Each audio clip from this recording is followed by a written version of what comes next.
Welcome everybody to a new episode of Boca in English. Here, the host Facundo Zalazar. This is going to be our third episode with Rodrigo Azurmendi.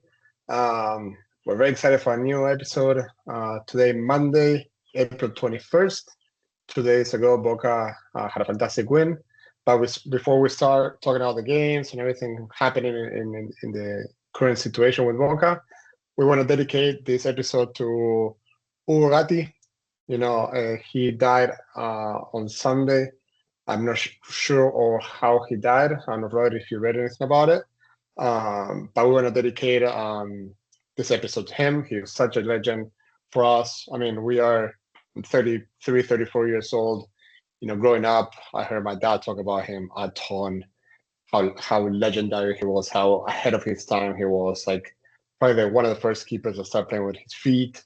He was definitely a revolutionary. So, before I start, I don't know if you have any words. Rodrigo, want to start? Then we're going to kind of talk about his games, his titles, what he did with Boca, and so on. Yeah, no, the first thing that comes to mind with Gatti is that he would have been an absolute YouTube legend if he would have been around in this time. He was a highlight machine. He was a showman. Like, he was 50 years ahead of his time. That's how, I mean, no wonder his nickname is El Loco, the crazy one. He was just completely revolutionized the position. He was a goalkeeper, but with the soul of a number 10. He liked the ball. He liked going forward with the ball. He liked creating. He was a very good goalkeeper, but that wasn't enough for him. He needed more, and he did. And so, obviously, again, we didn't have YouTube when we were kids, but any kind of older videos, like VHS, that you would get, you would watch his plays, and it was absolutely mesmerizing. So just cheers to a total legend who just gave Boca so much. Not only in terms of titles, but just the amount of games that he played, the length of time that he spent, defending the Boca jersey. It's just absolutely unbelievable. A top icon in the history of our club. Hugo Orlando Gatti played 417 games for Boca, which is insane. He's the second most player that played with Boca. Obviously number one as a goalkeeper. You're talking about him being number 10. There was a story that my dad told me once that somehow, the Boca, something happened to the players and this and that. He actually played on the field one game. Yeah. Which is great. So, I mean, he played 417 games. They scored only 474 goals against him, which is fascinating for goalie. Nowadays we have so many goals, and even back in the day when soccer was different, right? You see finals and they were not 1-0 or 0-0 or 2-1. He had a lot of goals back in the day. So yeah, he won 6 titles with us. So I'm gonna read them. So he had the Metropolitano 76 and 81, the national title in 76. I believe that was the first final that Boca and River played against each other. Obviously Boca winning. Then they had the Libertadores 77, that he was the most important player for that Libertadores because he saved the PK that gave us the first Libertadores ever for Boca. That Libertadores that every single team wanted, the Boca wanted, the River wanted, he got it to us. And then don't forget that we got the back-to-back 78, 77, 78. And of course, the Intercontinental in 77, the first World Championship for Boca. Absolute legend. Just to talk about a little bit more, he also played for the national team. And overall, one of the records that he has is that he has the most PKs saved in the Argentinian league, tied with Filiol. 26, I believe. Yeah, it's just an insane 26, number. Insane. He was with us 12 seasons, which is a ton. To be honest, one of the biggest legends. He played more than 37,000 minutes, which is outstanding. And again, if you think of a goalkeeper, I mean, Roddy, let's say that they ask you sometime tomorrow, if you have a World Cup and you had to take 3 keepers that play for Boca to the World Cup, who will you take? You probably think about Gatti, Cordova, and Mansieri. So Gatti is there in the top 3 best goalkeepers in the history of Boca. He was always talking about Boca. I'm so glad that a few years ago they made him a statue at the Bombonera, which is fantastic to me because you had to give these players the recognition while they're alive. So again, I have nothing else to say. I just want to dedicate this episode to him for everything he's done for us. Outstanding players. Could not be happier that he was one of us. Yeah, no, absolutely, an absolute legend who just even though his numbers and his everything he won is just absolutely incredible. Like he went beyond that. He'll be remembered for his style. He's just like wildness, and yeah, just an absolute. They don't make him like that anymore. It's a phrase that you hear a lot, and that is very true for him. Like I don't think we'll ever see another Loco Gatti. So yeah, just obviously like the condolences to his family. And like let's get into the weekend. There's this thing that we're kind of getting used to doing, which is winning every week. It's it's an interesting kind of feeling, that we that we kind of lost along the way the last few years, but it seems like things are on track. So what do you think about the game? So again, yeah, today's Monday, so we still have 3 more games to finish, but at this point, no one can pass us. So we are top of Zone A, 32 points. Huracan has 27, and then Argentinos with 1 less game has 26. To be honest, another great win, 3 in a row, against a tough team that, against Estudiantes for the last 2 or 3 years, we had, how you call it, a mini rivalry from their part because they love playing against us and they love, for them it's a final. So the fact that we are playing not the strongest sides because Estudiantes is not doing great lately, but, winning 2-0 at home against a team that usually, gives some headaches is fantastic. So again, like I said, Boca's on first in the Zone A table. At this point in time, we're going to be playing Instituto in the round of 16. And also, I don't think we pointed out in the last episode, but Boca is in first position in the annual league, which is us, that we haven't qualified to the Libertadores in the last 2 years, is very, very important, right? So right now we're in top with 32 points, and the 4th team, which is Huracan, which not qualifying directly to Libertadores, is 5 points away from us. So that's a good thing to be thinking about, right? So 5 points ahead. I mean, if you win the tournament, you already qualified directly to Libertadores. But in case something happens, a disaster happens in the playoffs, and we do not make it and not win it, you have to start counting those points. So these wins, even though we're already qualified for the next round, count a ton, right? So very happy with how things are going. I'm going to give you the lineup, and then if you want to chat a little bit about the first half, then I can join in. So the lineup was Marchesín. A little sub there was Advíncula started, Batalla Rojo Blanco, Delgado, Zenón, Belmonte, Palacios, Cavani, Merentiel. So the big question that we had last time is who's going to replace Milton Jimenez. And Merentiel came in, then Advíncula came in for Blondel, and I think that's pretty much the only 2 changes that we have from last game. So, Rodri, it's all yours. What do you think about the first half?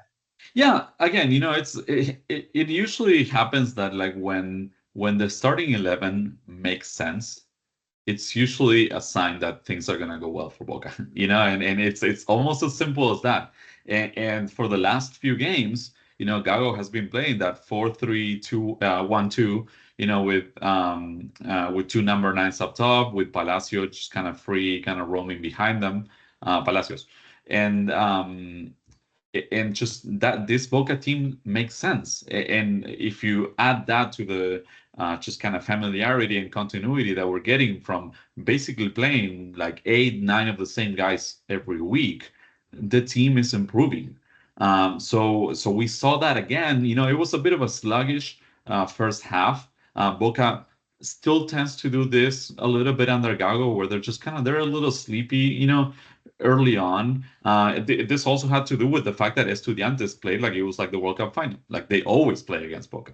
They were like pressing high, and even though Boca has like players that are not scared of holding the ball, obviously Rojo has a very good left foot. Bataglia used to be a midfielder, But the press was just kind of like complicating things for Boca.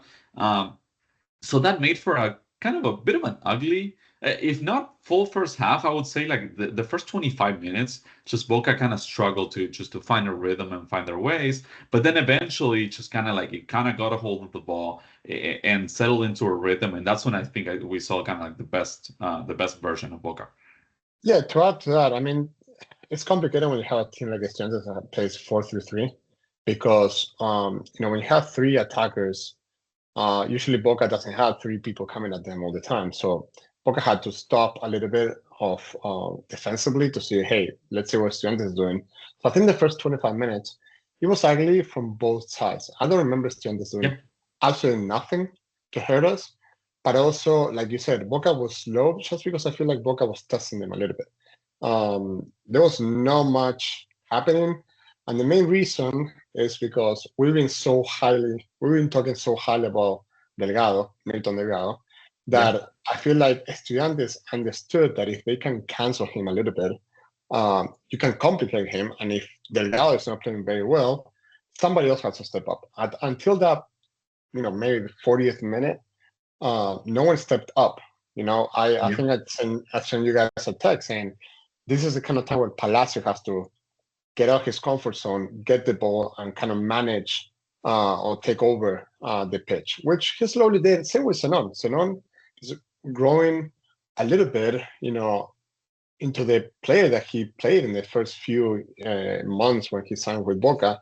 And the fact that Palacios and Zenon and Belmonte, which we criticized him a little bit in the podcast, but now he's playing better and better. So when you have at least 3 out of 4 players in the middle playing good, above average, things start becoming a little bit easier because you don't depend just on Delgado, which is the way that we were playing. Not every game, but you knew that if Delgado didn't have a good game, it's going to be complicated. So we did have a penalty kick in the first half, a minute 41, 40. It was a PK. Clearly, Cavani created that PK. Yeah. Cavani was not playing well. He hadn't been playing well. And when we say we haven't been playing well, it means that we know that Cavani is the highest paid player on the pitch. He's being paid to score goals, right? So if you bring a player that, let's say, I don't know how much they pay him, but let's say that they're paying him $1 million, and you've spent $1 million on a player to score goals, like he starts scoring goals, people are going to start criticizing him. So with that being said, he got a PK that he created, fantastic move. He changed the direction with his hips. He got fouled. What happened there, Rodri? Why did he shoot it like that? Well, it's a bit of a repeat history of what kind of always happens with Boca, which is like I don't have the stats in front of me, but it feels like we miss like I don't know 70% of our PKs in game. Like we have a lot of success usually in just PKs to like advance or not. But like in game, we struggle so much, and we have throughout. I mean, honestly, since I've been watching Boca, I mean, if you go back, like Palermo had his struggles, Tevez had his struggles, Benedetto definitely had his struggles, with PK. So, which is fine, just players kind of go through these. We talked about crisis of confidence last week. What I suggest we do in that case is that like let's let someone else kick it, just like because I mean these are a PK is very valuable, and like we like Boca has had very few penalties over the last few years. Like we're not gonna get into that about the way like referees like act with Boca, but like we don't get many, and it seems like anything we get we end up missing, so and obviously we have good players, Zenon could have kicked it, Merentiel, just Palacios, even someone like Blanco Rojo. Like Rojo is I don't think he's ever missed one in a penalty shootout. So like I remember him missing in game once with Boca, but like he makes them like great. So game is 0-0. You want to score and get up. If it's like 3-0, sure, give it to Cavani. Let him do whatever he wants. I mean, if we get 3 penalties, let him kick all 3 of them and miss them if he wants. I heard somebody, I don't remember who, there was some coach on TV talking, and they're like, what do you do in that situation, right? When your number 9 is struggling a little bit, and he wants to take the PK. And the coach was like, listen, depends on the game, right? So if this is a tough game, and this is what I'm saying, if this is a tough game when it is like against Estudiantes, you want somebody with confidence to give you the 1-0, right? If the game is 2-0, 3-0, yes, you give it to the number 9 that he needs to help to get that confidence back. So with that being said, like you said, Rojo, I think he never missed a pick for Boca. Did you know that Palacios took 9 PKs in his career and never missed? That's great. So I didn't know, but that's an awesome stat. So, and the way he kicked it too, because when you're with non-confidence, you just destroy the goalie, right? Like, not try to tip it in, but again, that's the way of playing. He's a fantastic goal scorer, one of the best ones in the history of football. It's just like we don't need that anymore. Like we need to start winning, put these games away, these difficult games, and move forward. But with that being said, it happens. Go to extra time, go to halftime reset, which we did. So Yeah. I want to tell you what I saw the first 3 minutes. Boca came out knowing that they had to win the game. So Yeah. I think that in the first 25 seconds, Cavani had another chance that he missed. But after that, Boca was still like, all right, let's go. And they did a fantastic play when they crossed it. Merentiel, that is, for me, one of the best players that we have. And when I say one of the best players, I'm not talking about just the football. He's a fantastic footballer, but he is relegated as a number 9. He's a sub. He doesn't complain. He comes in and fights, and he wants to get that starting position again. And I love that. Like, he could have scored, right, in the first cross. So he got cross. He had a nice chance to just, he stopped there. He could have just shoot it, score, celebrate with the people. But no, he decided to actually pass it back to Palacios. And for me, that says a lot. I'm not going to lie to you, but a number 9 that is a sub, and he knows that this is his chance to have a goal and maybe start next game against River and maybe get a chance to start the playoffs, it speaks volumes. And after that goal, the whole game changed. Literally, Estudiantes was like, this is it. We're done. And I don't know, 15 minutes later, Merentiel had a fantastic goal, and it was over. Like, I don't want to analyze much the second half because there was no much to analyze, because after the second goal, we had 27 minutes of absolutely nothing happening, just subs after subs after subs. And when I said nothing happened, because just you could see how frustrated Estudiantes was. Frustrated was just trying to fight, get us a red card, get us a yellow card. And like, it was just pretty annoying, not gonna lie to you. And it got to a point that I was like, we both knew, it's like, all right, that was it. So the second half is hard to analyze because there was just only one team on the pitch. Boca played very well. Palacios played very well. Merentiel played well. The only thing that I had to say, I think like Advíncula struggled a little bit. I don't know if that's because he's like not having enough minutes or he's struggling with being a sub or starter. But everybody else, it was great. I have a question for you. Do you know why Rojo got subbed out by any chance? Why he was? Yeah. Yeah, so Rojo had this situation where he had some sort of illness. He was sick throughout the week, and he actually missed. They had to send him home a couple of days during the week, so he barely did any training. So like, just maybe like physically he wasn't 100%. So it seems to me like it was kind of like prearranged that he would play, 60, 70, especially if Boca had the game under control, which they did after the first few minutes of the second half. So at that point, if you mix that with the fact that we have a kind of like a long, deep roster now in only one game a week, it was the perfect mix to just give Ayrton Costa some minutes, just to keep him fresh, and then obviously like just the other kind of like players that usually come in so that so they can get some run, because we're gonna, we've been fairly healthy recently, knock on wood, so we've been able to play the same guys. But, if and when injuries come, which, they always come for everyone, we are gonna need maybe Ayrton Costa, maybe like we're gonna need Alan Velasco to get better. Hopefully we'll get, Ander Herrera and Camilo Reidomenech in a couple of weeks. We'll get them healthy and kind of back in the mix.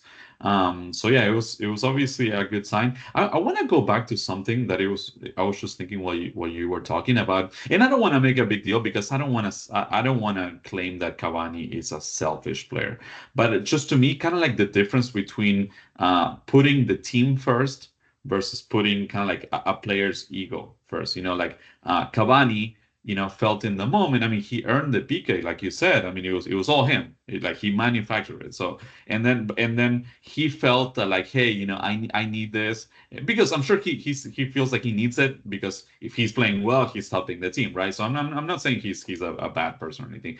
And then you have on the other hand, you have Merentiel who also needed it, but he passed it back. He put the team first, and then Palacios scored, and then almost kind of like the universe like rewarded Merentiel, with that kind of like mistake on Estudiantes' part, that kind of led to a second goal, which was obviously it's all on Merentiel. I mean, just the shooting it from that far. So it was a good illustration of like, hey, listen, when you just do things for the team first, it's almost like good things come back to you.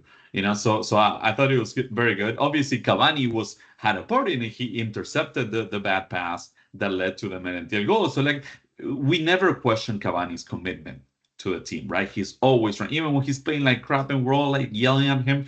He's running, he's pressing, he's going back on defense. We appreciate that. That's why the fans, at the stadium, they're like, the goals are gonna come. They were chanting, Cavani, the goals are gonna come because they're kind of like they're showing their appreciation for what he does, even when he's not able to score. But we need him to score. Yeah, Next game is River. If there's a penalty against River, we need to make the penalty. And I feel like everybody is being nice to him right now just because we're winning, right? Yeah. So like, 100%. Yeah. If you ask a month ago, like we didn't qualify into the Libertadores because he missed an open chance, like a goal that anybody could have scored, right? Yeah. So that's why some fans, which they had the right to be mad at him, they cannot stand the fact that he keep missing those easy goals. And it's nothing against him because it's just the fact that he's such a great goal scorer that playing the biggest leagues, play the biggest games that a footballer can play. It's just a little upsetting that he's missing those open goals. But yeah, so we had a topic to talk about. One of them is like Merentiel and Jimenez and Cavani, and a game that's coming on Sunday. What are you gonna do? What is Guy gonna do? What is Rodrigo would do? What Facundo would do?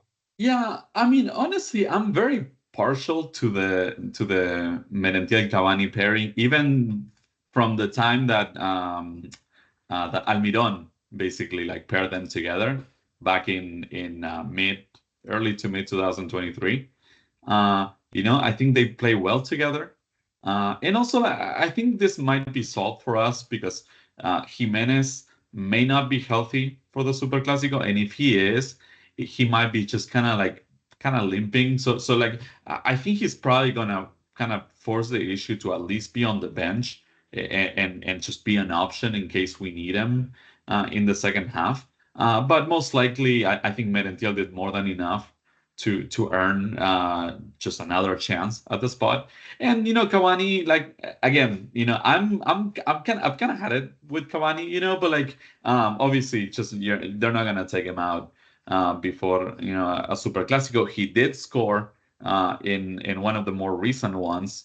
And then he's had like very close chances that have been kind of like ruled out and offsides and stuff. So he's played fairly well against River. So I think the whole philosophy of like when it's if it's not broken, don't fix it kind of thing. Like things are going well. This starting 11 is working. I agree with what you said about Vincula being kind of like the weak link. I would say just like the whole like right back situation is the weak link. It used to be like even back to last week, it used to be like the pairing between Bataglia and the right back. But then Bataglia had an awesome game this time around, which is awesome news. Like Bataglia and Rojo are unbelievable right now. It's amazing. So it's kind of like the right back that it's like the last kind of like squeaky wheel that we have there. But I trust Advíncula. I think Advíncula, especially like I mean, he's had some blunders in big games, but he's played so many of them for national team, World Cups, Libertadores. He's kind of made for big moments. I think those big moments kind of focus him. So I think I would just not change anything heading into No, and Sunday's it would be a first game. great game for him to actually step up and be like, hey, dude, I want my position back, right? He struggled for a little bit, had a few months, last year and this year where he wasn't playing well, which is okay. I mean, players, they cannot stay on top all the time. They drop the level. Yeah. But it's very interesting. So with that being said, we talk a little bit midfield, improving every game. I'm going to just talk about a little bit about what we said last week, which is fantastic because we talk about the Delgado Belmonte situation that I told you guys that it remind me a little bit of Chicho Serna and Kanya and all that. Yeah. And I did see online some people were like, start talking about good things about Belmonte and how he's understanding his position on the field. I'm not saying that he's even close to being Diego Carnia, but he's doing the Diego Carnia's position and how you say, not position, but like the movements and the things the he's role supposed to do. within The roles, the midfield. the Yes. roles between the number 8, what we call Argentina number 8. He's not going to be like a star player. He's going to be a player that he's going to recover the ball, give it to Delgado, give it to Palacio, and just be there, right? Yeah. Which is all you need sometimes. You need a midfielder that's just there to do the dirty work when Delgado cannot do it, when Palacios is tired and doesn't want to drop back. Belmonte has a very good defensive skills that's going to help us a little bit to give Zenon and Palacios more freedom on the pitch. Yeah. And that's why I think right now the 4-3-1-2, that's what we've been asking for at least 7 months. I've been asking for that. And I was always started at 4-3-3. It's starting to work. And I feel like that's Palacios starting to work. Zenon is getting better because they both know that Delgado and Belmonte can, defend that position if they're tired or they're not coming back. You also have always a Cavani or a Merentiel dropping back and helping if the other two are not helping. So, to be honest, I think that Belmonte was probably top 3 best players on Saturday. And, we got to give them, we're going to praise them when they're doing good because we do criticize them when they're doing bad. So, 100%. Yeah. Hats off for Belmonte. I think that's a midfield that should play on Sunday. Delgado, Zenon, Palacios, Belmonte. And the starting 11 should be pretty much the same, right? Like, same 11 that played that day. Not many changes to make. No, like you, I'm not really sure how River plays. I haven't watched them much. I don't usually watch them because I'm usually doing something better than watching them play. But the question I have for you is 2 games left. Yeah. We're pretty much finished first in the zone. How bad would it be if we don't get a result that we want on Sunday? So that would be a loss, right? Because obviously a tie right now is like, okay, we're still first place, like a tie playing somewhat well. We want to win. Like Gago still needs I think to that Boca has to win no matter what because we lost both games last year. Yeah. This is a chance to show, hey, we're here. We're recovered for the Libertadores. We had to win. For me, a tie on Sunday would be a disaster, to be honest. I don't care if in the stadium. I don't care that it's a Superclásico. Boca has to win. But should the team be concerned if we lose? Or should we just be like, all right, this is a normal game, move on because the playoffs are more important? I'm saying that because I am 99% sure that we're going to see them again in the playoffs. No doubt about it. Okay. And that's the game that matters to me. Yeah. I think obviously a loss is going to be a catastrophe. Whether it is, we're going to treat it as one, right? So let's just put that out there. I think a tie, I would call it would be very disappointing. I wouldn't call it like a disaster. Obviously it would have to be how it is, right? Maybe like we played a great game, we couldn't score, and then they they tied in the last minute or something. We're going to be super pissed off, but like it's different than just playing like crap and tying 0-0, right? So I think we kind of have to see how it goes. But this is such a great opportunity. Boca, I don't remember many times over the last few years where we've come into a Superclásico being so clearly the superior team.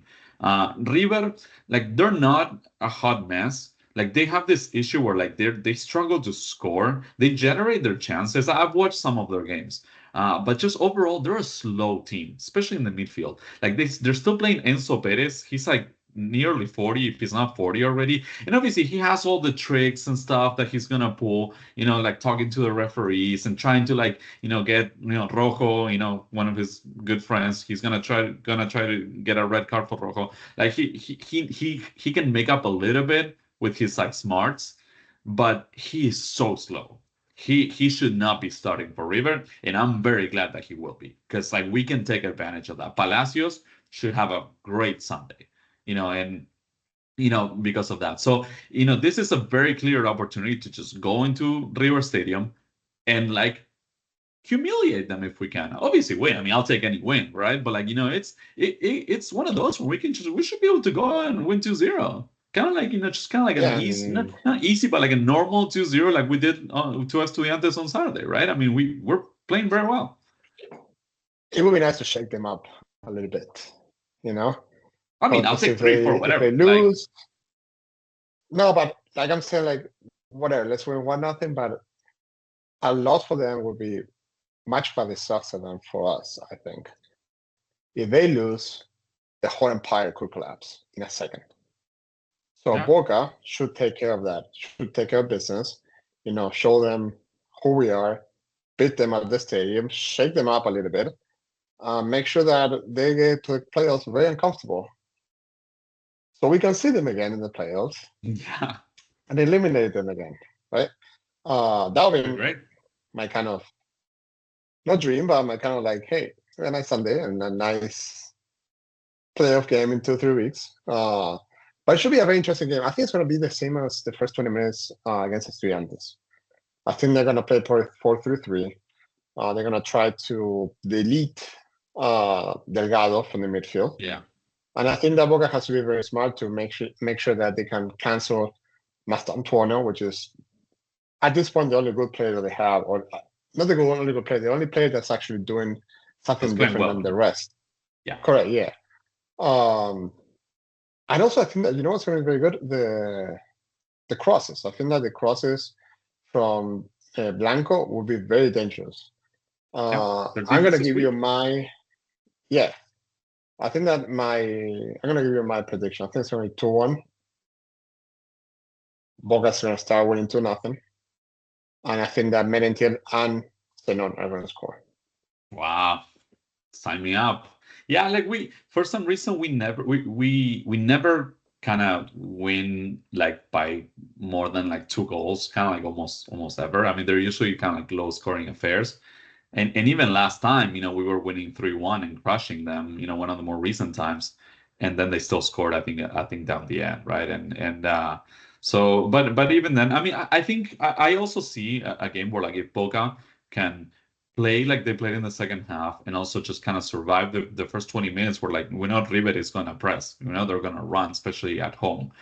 So if we can kind of just like hang on, in those 20 minutes, I think we have more firepower than them. And I think our defense is playing much better. We have a great goalkeeper, so we should win. We should kick them when they're down. It's our time. We have to take advantage. I mean, it's good teams just put away their opponents like that when given the chance. And this is a great test for Boca to just put River down when they're down. Yeah, we should be very careful with the red cards, because every time we go away, something weird happens where Rojo gets a red card, Advíncula gets a red card, whoever it's in the back gets a red card, and then it's just like impossible for us to win. If we stay 11-11, I think they're gonna have a very hard time breaking us. I don't see them winning, to be honest. When I say them, meaning the other side. I think that Boca is going to come out with a 2-1, 2-0 win. That's right. I think it's going to be a fantastic Sunday, to be honest. So yeah, that's pretty much it from my side. Yeah. No, man, it's good times. Like we always say, when there's bad results, we get pissed, we criticize, and then when there's good times, you have to enjoy them. That it applies for football and it applies for life. So just like this is a good time. Boca is showing very good signs. I've been very critical of Gago, of specific players, and now like they're doing things correctly and things are going well. So like I'm having a great time. And I'm hoping that we can kind of just keep the party going with a win on Sunday, and then we'd have one game left. Maybe we can even like rest some players against Tigre in the very last game. We'll probably, I think if we win, we'll probably have the number 1 seed like overall like locked up for sure. Like if we beat River, even if we don't, I think we're probably gonna finish number 1 anyway. But like we're for sure if we win on Sunday, we will. So that's gonna allow us to like play at home, in the playoffs, all the way until the final, where that's a neutral field. So just Sunday has all the ingredients to be just a fantastic a day to remember, right? So yeah, looking forward to it. What's the score? I'm gonna say 2-0. I don't think they score. So in terms of goals, I don't know. I think it's time for Cavani to shut me up, and I hope he does. So I don't know if it's one or both, but I think Cavani is gonna just kind of snap out of his bad streak. So yeah. And before we go, and I'll let you wrap up at the end. I do want to just tell fans that like we are gonna try to expand the podcast. We're gonna we're doing these on video, and we're gonna try to post them. We're gonna try to do a YouTube page. We have a lot of ideas right now. So as long as you guys wanna join us and listen to the pod and subscribe and comment when we post things, we're gonna try to post these kind of right away. We're gonna like try to promote them and interact with you guys. If you guys have any questions, please send anything our way. Even like we said last time, just topics that you want us to discuss in the podcast. If you want more history, if we want us to focus on a specific player's performance, whatever you want, we're here to talk any and all things Boca. So just thank you for kind of sharing this journey, and obviously we can't wait until Gabi comes back and we can do it with him as well. So yeah, man, this is an exciting time, and I'm very happy to be doing this with you. Yeah, sorry earlier. I know that you asked me to talk it's to okay. them about. Okay. I'm still learning how to do this. But yeah, so the plan is to do that. Maybe do some YouTube lives for people to see live. I know nowadays people love this kind of like streaming things where you can see live and maybe ask questions or stuff like that. I think that'd be fantastic. We're trying to figure out how to do it, because in the beginning, if we don't have enough subscribers in the YouTube channels, they don't allow you. So anything you guys can do to help, we should share that in the Twitter account soon. So yeah, fantastic. Everything is great. Slowly, steady. Yeah.